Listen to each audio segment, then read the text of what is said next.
வெள்ளிப்பனிமலை மீது உலாவுவோம் என்று பாடிய பாரதி நாடக மேடை மூலமாக அகிலம் முழுவதும் ஆர்ப்பரிக்க புறப்படுகிறார் என்பதை அறிந்து நாடக கலைஞர் முறையிலே மிகவும் மகிழ்ச்சி அடைகிறேன்.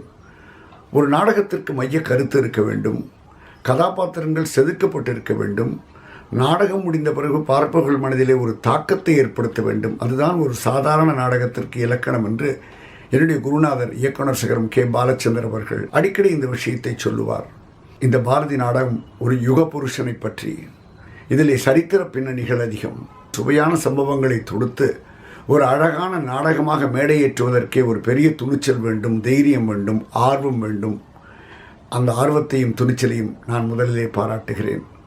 பாரதி யார் என்று கேட்கின்ற இன்றைய நாளைய தலைமுறையினர் 1000 புத்தகங்களை படித்தாலும் புரியாத பாரதியினுடைய பரிமாணம் இந்த நாடகத்தை ஒரு முறை பார்த்தால் புரிவது மட்டுமல்ல, இந்த மகான் பிறந்த பூமியிலே, வாழ்ந்த பூமியிலே நாமும் பிறந்திருக்கிறோம் என்று பெருமிதம் அடைவார்கள். இந்த நாடகத்தை நான் 3 முறை பார்த்திருக்கிறேன் என்று சொல்வதை விட பாரதியாரை தரிசித்திருக்கிறேன் என்று தான் சொல்ல விரும்புகிறேன்.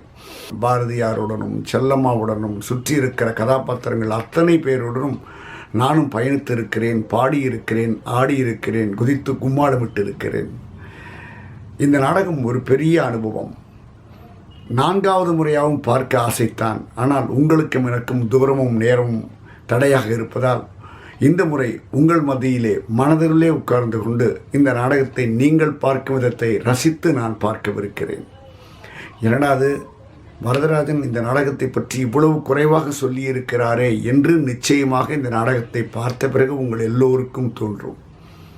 திரு எஸ்.பி. ராமன், இசைக்கவி ரமணன், தர்மாராமன் குழுவினருக்கு இந்த பயணம் வெற்றிகரமாக அமைய என்னுடைய வாழ்த்துக்களை தெரிவித்துக் கொள்கிறேன். வணக்கம்.